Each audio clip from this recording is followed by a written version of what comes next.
Title: The Waiting Voice. In a quiet village in China, nestled between rice fields and soft green hills, there lived a young girl named May. She was no different from other children, playful, curious, and bright-eyed.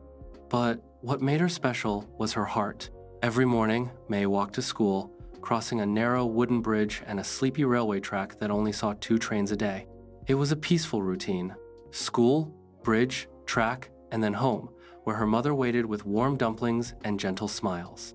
One afternoon, as the sun began its slow descent and painted the sky with orange and gold, May was walking home.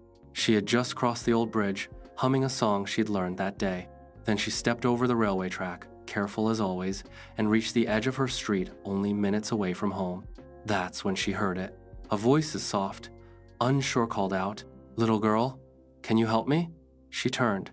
Standing at the far side of the bridge was an old man. He looked frail, slightly hunched, with trembling hands gripping a wooden cane.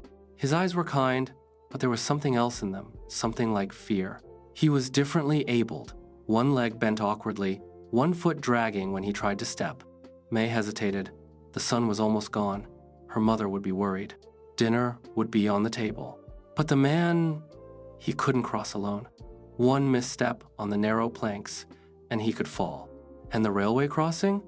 It wasn't safe if he wasn't fast. She looked at the road to her home. Then she looked back at him. And without another thought, she ran toward the old man.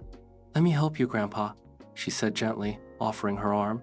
They began the slow journey together. May walked carefully, steadying him with each step. The bridge creaked beneath their feet, but she didn't let go. As they reached the railway, the distant sound of a train horn echoed through the hills.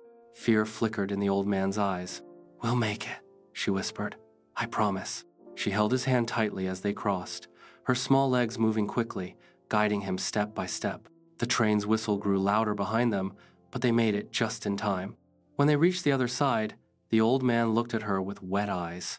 "Thank you," he said, voice trembling. Not many would stop. May smiled. "My mother says, a good heart is never late, just arrives where it's needed most." He smiled back, and she waved goodbye, hurrying home into the twilight. That night, as her mother served dinner and scolded her gently for being late, May didn't explain.